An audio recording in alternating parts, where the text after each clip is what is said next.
Pelouse interdite. C'est un truc de français ça. Du coup, bah, là on a encore 3-4 km à faire peut-être. Tu as vu un morceau de la voiture? Oui, un petit bout, sous la ménagerie. C'est ça, tu as vu donc le challenge principal de cette matinée qui consiste à simplement dégager assez de place pour voir la voiture. Voilà. J'aime beaucoup l'endroit en tout cas, moi j'ai vraiment flashé sur ce village. J'adore. Si je trouvais une maison ici, je serais bien. Moi je viens de flasher sur le camping-car Breaking Bad. On y est. Il doit y avoir plus de couples. Voilà, vous m'excuserez pour les pneus, j'ai des talents pour caler les choses correctement. Mais je ne les ai pas exprimés aujourd'hui. T'as pas besoin de caler. Oh! Hi! How you doing? Ça va? Bonjour. Hi, nice to meet you. Hi, yeah. What's the t-shirt? Sorry. In the bin. In the bin. Yeah, Ah, yeah. that's what you do with the Honda parts. Oh, yeah. The chopper? Yeah. Another car. Yes, You this bought one's that? dedicated to anything too. You bought that? No, it's an old one. I had it for maybe 4 or 5 years. I didn't catch your name. Olivier. Olivier, hello Olivier. Bienvenue le bordel. Ça a déjà bien éclairci. Hein. Yeah, bah oui. Au lieu de tous là-bas, c'est tous là. Bon, on les perd assez régulièrement aussi, hein, parce qu'on a des lynx, on a des putois, on a des chats et des renards. J'ai un marteau, oui. Ouais. Alors, je suis venu pour voir si à un moment donné j'allais réussir à te faire intégrer le fait de mettre une benne de 30 mètres cubiques. Bonjour. Puisque je vous ai pas souhaité la bienvenue pour cette vidéo, que je n'ai pas introduite comme d'habitude d'ailleurs. Et au bout de presque 2 minutes, il était aussi temps que vous puissiez voir de quoi il s'agit aujourd'hui. Sauf que, pour pouvoir se faire une meilleure idée de la composition et de l'état de ce truc, il y a encore quelques efforts à déployer.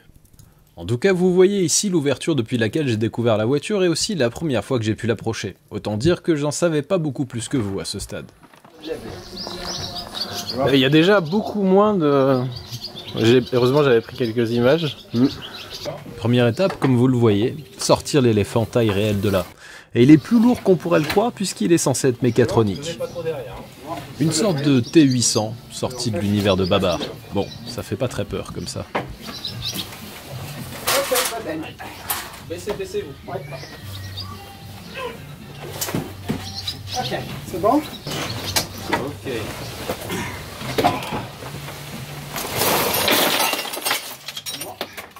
On y va? Ouais.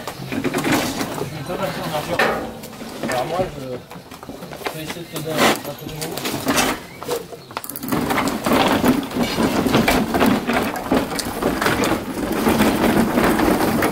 Le pauvre Terminator du monde animal semble avoir mal vécu son stockage dans cette bâtisse. Mais revenons maintenant à notre Audi du jour. Tu sais ce qui me fait du mal, Guy, c'est que je pense que l'éléphant roule mieux que la voiture. Ça te plaît? Impec. Ils sont en train de faire de la place pour accéder la roue là-bas. Qu'est-ce que t'en dis, toi, alors? On sent que j'ai besoin d'être rassuré. Je comprends pas qu'ils vendent une voiture sans la nettoyer, mais bon. C'est vrai. Non, mais c'est moi qui lui ai demandé expressément. Hein. Ah non, il faut surtout pas le nettoyer avant parce que... Déjà, il a enlevé des trucs, il a pas tenu sa parole. Évidemment, après des années sans bouger, les freins sont bien figés. Et comme les disques ne sont pas indexés sur le moyeu et que leurs trous ne sont pas en face, ça complique déjà l'installation des roues. Il faut donc pouvoir faire tourner les disques ou plus vraisemblablement le moyeu. Et ça bouge le disque à l'arrière ou quoi? Je sais pas, j'ai pas d'outil pour... parce que j'ai le treuil avec moi. Voilà. Ça va aller, je pense. Survient alors une nouvelle difficulté que je n'avais pas anticipée. Eh ben, tu sais que le roulement, il a l'air bien collé quand même. Hein. Ah oui, d'accord. Merde. C'est bien. Les roues vont pas trop sur la voiture en fait. Ouais, ça touche la barre. Oups. L'ancrage de la rotule de direction vient toucher la roue, ce qui explique qu'elle ne bouge pas. Et Guy a bien résumé la situation. Bah t'es pas dans la merde. C'est bizarrement foutu la direction à cet endroit-là. Non seulement la 200 ne peut pas bouger une fois qu'elles sont installées, mais en plus j'ai acheté 4 roues qui ne me serviront pas sur cette 200. Il faudra que je trouve une Audi compatible dans le futur, pour justifier ma connerie. Merde. Bon, je me console avec leur montage à l'arrière. Là, il n'y a rien qui dépasse pour entraver leur rotation. Là, il manque de la tôle un peu quand même. T'as pas besoin de tôle. Je pense que quand elle a été immobilisée, la voiture, elle devait être déjà un peu rouillée. Hein. Une voiture savoyarde, haute savoyarde.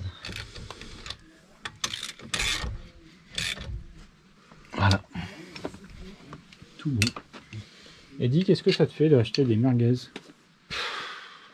Je me désespère, je suis vraiment trop con. Mais qu'est-ce que tu veux, on se refait pas, hein. Tu regrettes déjà? Je regrette de... Non, pas encore. Mais par contre, quand elle sera là, à la lumière, que je verrai dans quel état elle est en réalité, peut-être que je me dirais quel débile je fais. Donc concrètement, on est à 2,50 m du regret immédiat. Oui. Ça va bien se passer, ça va être super.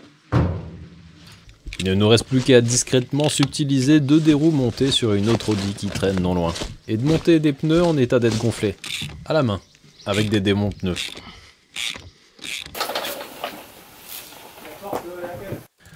J'avais pas prévu que ça prendrait autant de temps de monter 4 trous sur une voiture déjà sur cale. Bien voyager, c'est tout. Et puis une fois, j'ai cassé ma voiture au Nürburgring. Non? Non. Bon bah non. Le plus inquiétant sur cette voiture, c'est qu'il y a des pièces qui sont peintes. Genre les bras de suspension, les étriers et tout. Ça, c'est jamais bon signe. Bon point en revanche, de ce côté ça bouge. C'est bon, j'ai pas besoin de faire l'entretien, je vais plutôt peindre des pièces inutilement.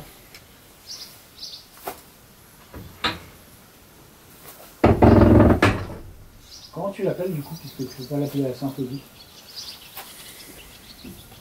En même temps, il n'y a aucune raison qu'elle s'appelle Saint-Audi, celle-là. Je laisserai l'audimat me soumettre ses propositions. J'ai hâte de m'émerveiller encore une fois sur votre créativité. Putain. Je vais voir l'intérieur pour la première fois. Avec... Je crois qu'il y a le volant d'origine là-bas, tu vois. Bah il va vite filer dans le coffre parce que ce qu'il y a à l'intérieur, c'est quand même quelque chose. Momo? C'est un tuning power.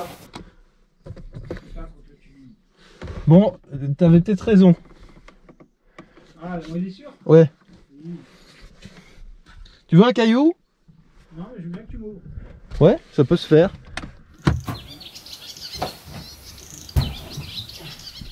Bon, c'est des sièges manuels et cette fois-ci c'est plutôt une bonne nouvelle. Oui, effectivement. Je suis subjugué. C'est quelque chose. Est-ce qu'ils ont sous-traité le ciel de toit chez Rouler? Oui, tout à fait. Ok.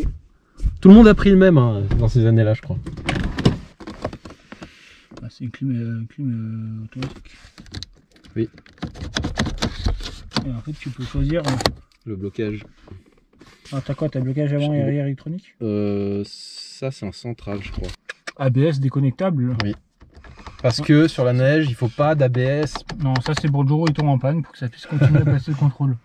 Ouais, sauf que ça allume l'ampoule quand tu la désactives. Là, il nous manquait encore la clé. Pour Alors, tourner le volant, ça peut servir. est-ce que c'est le moment où il faut faire semblant de sortir tout ce que tu trouves dans la voiture? Il y a quand même un joint de vidange là. Ouais. Et ainsi un bloc. Mais c'est pas sûr que ça aille sur cette voiture par ailleurs. Non plus. Ça va? C'est ça. C'est bon. Les roues sont connectées à volant, c'est bien. Ah oui. Hein? Les roues sont connectées au volant. Ça c'est un bon saut.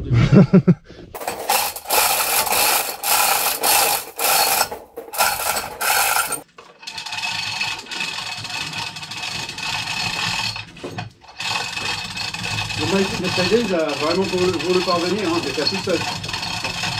Eh oui, le treuil est sorti. Les freins sont quand même globalement bien bloqués. Et vous verrez plus tard à quel point. Donc pas la peine de songer à pousser la voiture. Ok.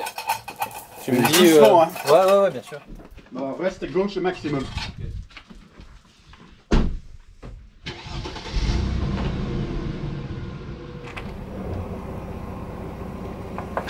Vas-y.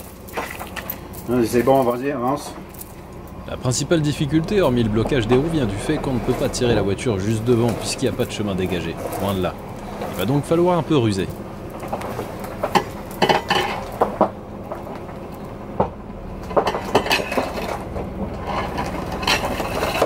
Voilà, et là tu es obligé d'arrêter là.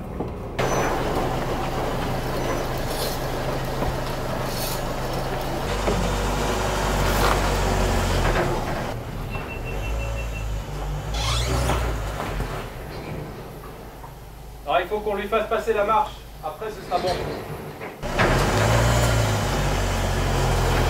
Pour Passé l'obstacle, on lève la voiture avec le cric poids lourd et on la fait rouler sur les quelques centimètres qui nous manquent.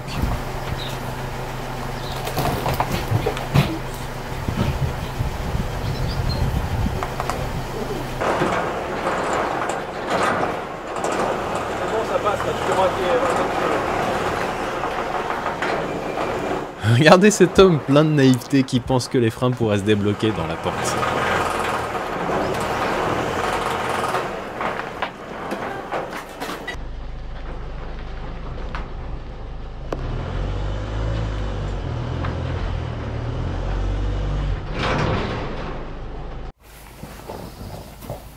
Il y a la numéro qui glisse sur le câble électrique. Vas-y!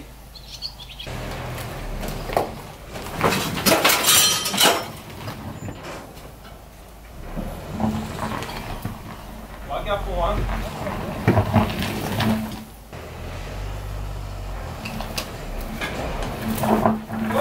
Voilà, maintenant ça devrait être plus simple.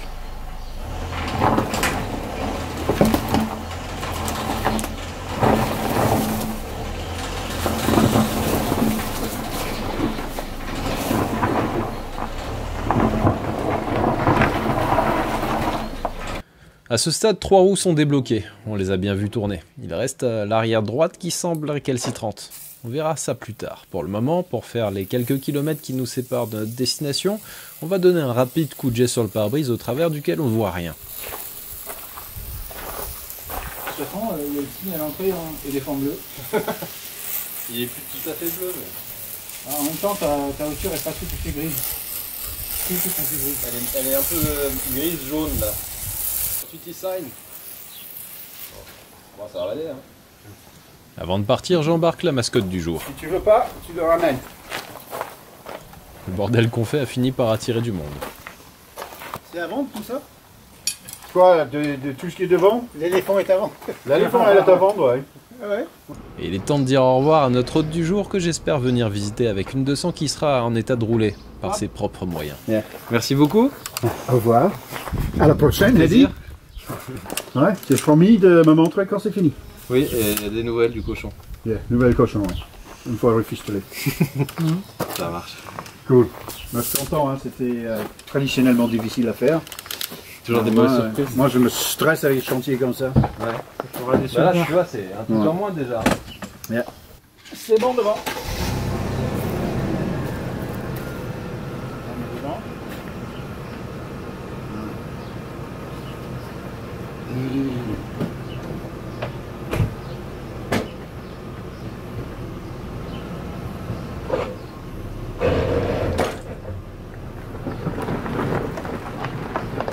Évidemment, ce n'est pas l'émotion débordante de ce moment qui a fait broncher cette foutue roue arrière.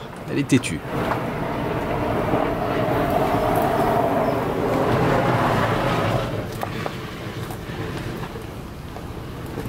Voyons voir sur quel genre de distance on peut traîner la voiture avant que le pneu éclate.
Et voilà, cette fois la méthode bourrin a fonctionné.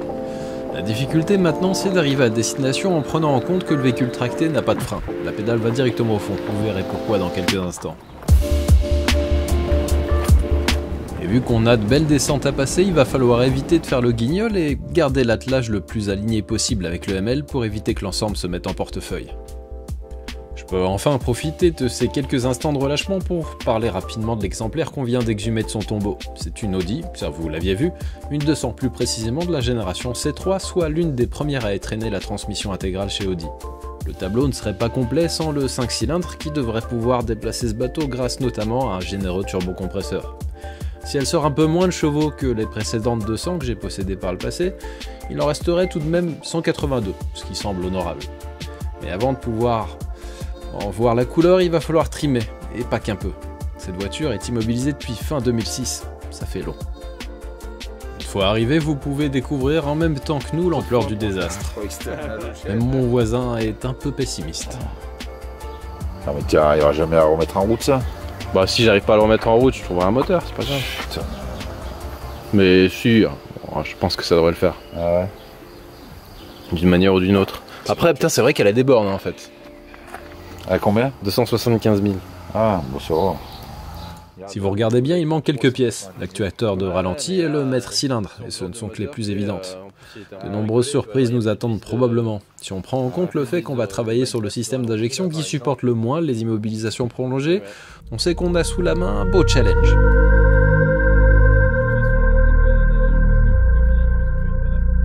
Je reviens quelques jours plus tard après quelques grosses pluies ayant fait office d'auto-wash pour monter la voiture sur son lieu de stationnement temporaire. Une nouvelle fois, le EML et la barre de traction, enfin poussée, font des merveilles. À ça près que la barre était un peu à son maximum cette fois.